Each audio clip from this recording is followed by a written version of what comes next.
मोदी जी वहां पहुंच गए जहां आज तक कोई प्रधानमंत्री गया नहीं है, और वहां पर उनके प्रधानमंत्री मोदी जी के पैरों को हाथ लगा रहे हैं कि माई बाप, thank you for coming here. आज तक कोई गया नहीं है वहां पर। अगर मोदी जी ऐसे कंट्रीज में जा सकते हैं जिसका कि अगर आप मैप में ढूंढना जाएंगे ना, आपको शायद मैप में वो मिलेगा भी नहीं, वो कंट्रीज जहां मोदी जी गए हुए हैं। तो उन्हें पाकिस्तान के साथ रिलेशनशिप ठीक करने में कोई भी दिक्कत नहीं है। हिंदुस्तान के लोग चाहते भी हैं कि भी आप जैसे रहना चाहते हैं अपनी कंट्री में आप रहिए, बट हमें तंग ना करो। हम तरक्की के रास्ते पे, हमें चलने दो। लेकिन वही बात आ जाती है, जब आप अपनी तरक्की तो करना नहीं चाहते, अगर हमारे कंट्री में तरक्की हो रही है वो भी बर्दाश्त नहीं है, उसमें भी आपको लगता है कि कोई ना कोई प्रॉब्लम क्रिएट किया जाए, तो वो अब हिंदुस्तान के लोग, now we have come to a point कि बर्दाश्त की हद अब वो टूट गई है। Now we don't want to interfere, we don't want interference by anybody. हमारे internal matters we know how to handle. हमें पाकिस्तान की तरफ से इंटरफेरेंस बंद हो जाए।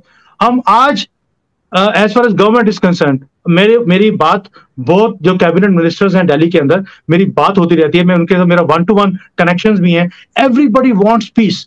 हम चाहते हैं कि हमें को तंग ना करे, हम तरक्की करें। ना तो सर गया ही नहीं आपके G20। आज हमने डिस्कस करना है सर। पाकिस्तान, जैसे मैं आपसे पहले कह रही थी, पाकिस्तान G20 का मेंबर नहीं है, पाकिस्तान G20 में नहीं है, लेकिन पाकिस्तान ही G20 में है। अगर आप अपना टीवी चैनल आप देखें अपने, तो एक घबराहट है, एक बौखलाहट है, और एक सिर्फ पाकिस्तान पाकिस्तान हो रहा है। और उसका रीजन ये है कि चाइना ने जाने से मना कर दिया है, सुना है टर्की भी नहीं जा रहा, सऊदी अरब भी नहीं जा रहा, और इजिप्ट भी नहीं जा रहा, और कहा यही जा रहा है कि जी पाकिस्तान ने ऐसा कर दिया है। तो सर ना होते हुए भी हम नजर आ रहे हैं।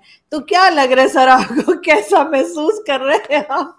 आपके ख्याल से G20 जो है वो जो कश्मीर में आप करवा रहे हैं, आज भी बिलावल भुट्टो जरदारी ने स्टेटमेंट दिया है, और उससे पहले भी हमारे मिनिस्टर्स मुसलसल ये कह रहे हैं, पाकिस्तान के टीवी चैनल्स पे ये आ रहा है कि ये पाकिस्तान ने जी ये एक तरह की जंग थी जो जीत ली है, हमारी ये फतह है कि हमने जो है वो कई कंट्रीज को ये बता दिया है कि आप लोग ठीक नहीं कर रहे हैं, वहां पे नहीं होनी चाहिए थी ये आपकी जो G20 की समिट है। तो आप क्या कहेंगे सर?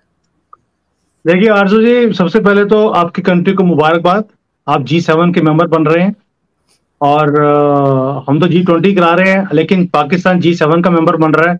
और ये मुझे भी खबर मिली है कि शायद G7 का एक पैरेलल ग्रुप पाकिस्तान शुरू करने वाला है, जिसके मेंबर्स होंगे Libya, Somalia, Nigeria, north Korea, और ये ऐसे जो आपके मिलते जुलते जो नेशंस हैं आपके साथ। तो आपका एक स्पेशल ग्रुप बनने जा रहा है G7 का। तो ये इसलिए आपको मुबारकबाद हो इसके लिए। और दूसरी बात ये है कि जो G20 की मीटिंग है, हमारे अंदर घबराहट इसीलिए है बिकॉज ऑफ G7 के मेंबर बनने वाले हैं। तो थोड़ी सी होती है कि हम तो सिर्फ G20 के मेंबर हैं, उसकी प्रेसिडेंसी हमारे पास है, आप G7 के मेंबर बनने, जो कि पैरेलल G7 कंट्रीज को पैरेलल टक्कर देने वाली है, जिसके अंदर शायद हम लोग एंटर भी करने वाले हैं। अभी G8 होने वाला की पूरी आशंका है कि अगले साल तक वो G8 भी हो जाएगी। और मुझे लगता है मोदी जी के अगले टर्म की वेट हो रही है, जैसे 2024 में ये ट्रिपल सेंचुरी मारने वाले हैं मोदी जी, तो शायद G8 के मेंबर भी हम बन जाए। सो घबराहट तो बनती है। देखिए हम बहुत छोटे से फोरम में G20 में, आप कहाँ G7 में, तो सही बात है सर। लेकिन सर G20 में भी पाकिस्तान ही पाकिस्तान है, अगर आप देखें तो सिर्फ पाकिस्तान ही डिस्कस हो रहा है आपके टीवी चैनल्स पे भी और वैसे भी जो है, क्योंकि हमने तो कहा है ना कि आप वहां नहीं मतलब कश्मीर में नहीं कर सकते। खैर ये और बातें आप फिर भी कर रहे हैं, मगर सर आपको लगता है कि इस किस्म की बात करने से कोई प्रेशर आता है किसी मतलब भारत के ऊपर या किसी और कंट्री के ऊपर? क्योंकि 2-3 कंट्रीज ने जाने से भी इनकार कर दिया। देखिए चाइना का वहां पे ना आना इट इज अंडरस्टैंडेबल। भाई आपका माई बाप है, बच्चे की केवल बाप को सुननी भी पड़ती है, तो आपकी उन्होंने सुनाई, उनको सुनना पड़ा उनको आपको खुश करने के लिए, नहीं तो बच्चा नाराज हो जाता, क्या करते हो। तो आपकी भी थी, उनकी प्रॉब्लम है। सेकेंडली चाइना को अपना भी कुछ दिखाना है कि भाई we are not agreeing with Jammu Kashmir, क्योंकि वो भी कुछ क्लेम करते हैं अपना area. I don't know why, क्या उनको हक मिलता है क्लेम करने का, बट एनीवेज मेरा कंट्री है, यहाँ पे मैं रहता हूँ, मैं ज्यादा बोल नहीं सकता उसके लिए। But as far as Turkey and Egypt are concern, उनके अपने मिसाइल इतने हैं आज की डेट में कि वो आने, बिकॉज उनके अपने इलेक्शंस भी चल रहे हैं। तो इसको क्या है कि लोग डॉट्स को जोड़ देते हैं अननेसेसरली कि भाई ये मुस्लिम कंट्रीज हैं इसलिए उन्होंने आने से मना कर दिया, बट ये नहीं समझते कि उनके अपने मिसाइल हैं। पाकिस्तान जिसका लेना देना नहीं है G20 में, वो छाया हुआ सब जगह पे, only on Indian media and Pakistan media for no reason at all. क्योंकि पाकिस्तान को भी मालूम है ये G20 की मीटिंग होकर रहेगी। आज इतने कंट्रीज के लोग आ गए हैं कि वहां पे संभालना मुश्किल हो गया उनको।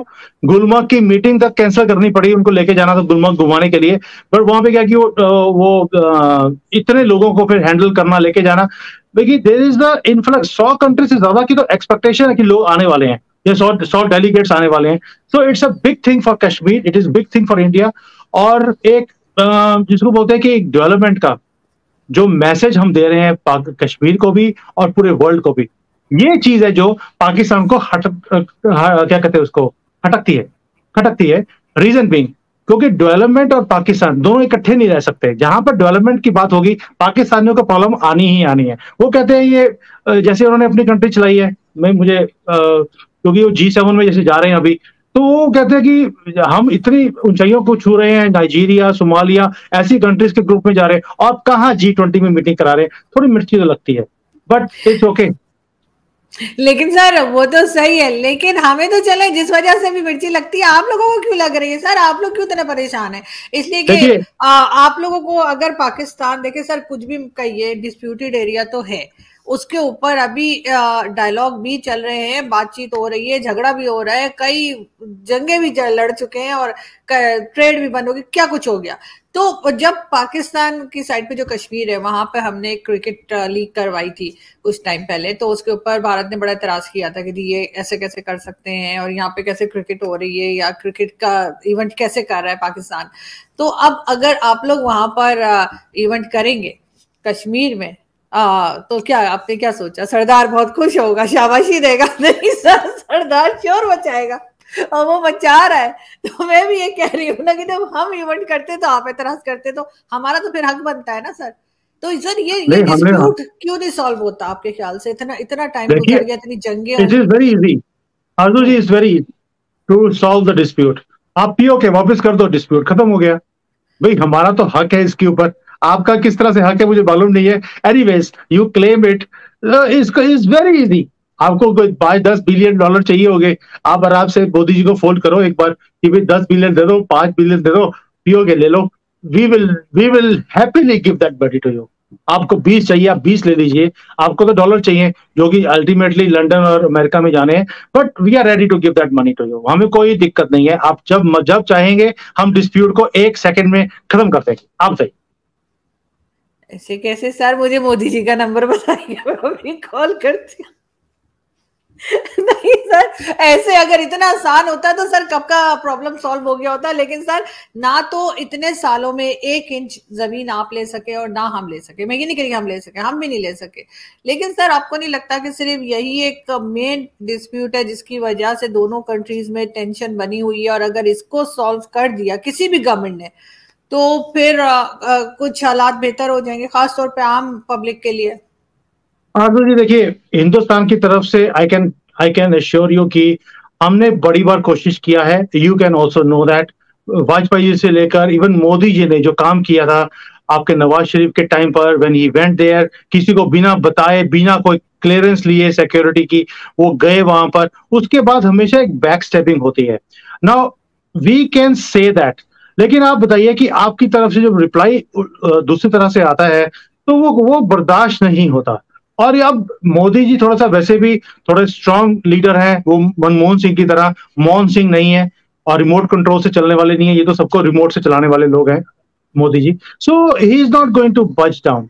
वो बर्दाश्त नहीं करेंगे कोई भी गलत हरकत हमारे देश के साथ अब होगी। तो अब तक जो हो गया हो गया। सो व्हेन यू से कि इसको रिजॉल्व करना चाहिए, ये पाकिस्तान के लोग आज बोल रहे हैं कि ये रिजॉल्व होना चाहिए या शांति से बैठकर हमको डायलॉग करें, but because country is weak.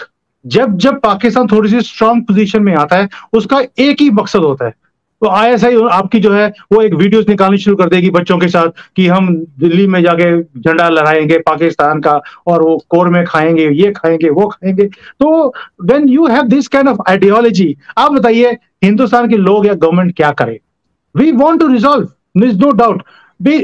Even यहां तक कि इवन आपके बाजवा जी ने भी जाते जाते बोला था कि हम 20 साल के लिए इसको फ्रीज कर देते हैं। No, this is a good item, good एक पोजीशन लिया उन्होंने कि 20 साल हम बात ही नहीं करते। जो आपके पास कश्मीर आप रखिए, जो हमारे पास है वो रखिए। और मोदी जी ने बड़ा क्लियरली बोला है, let us fight to remove poverty.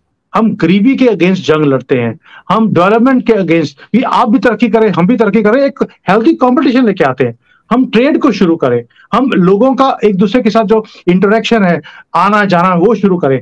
But every time जब भी कोई डेवलपमेंट की बात आती है, भाई कि पाकिस्तानियों को पता नहीं डेवलपमेंट से क्या नफरत है। जैसे ही कोई डेवलपमेंट की बात करता है, ये टूट के पड़ जाते हैं कि यार ये क्या हो गया, ये तो हमारे शायद मजहब के खिलाफ है या क्या है, आई डोंट नो। या आपके कॉन्स्टिट्यूशन में लिखा है, कॉन्स्टिट्यूशन में लिखा है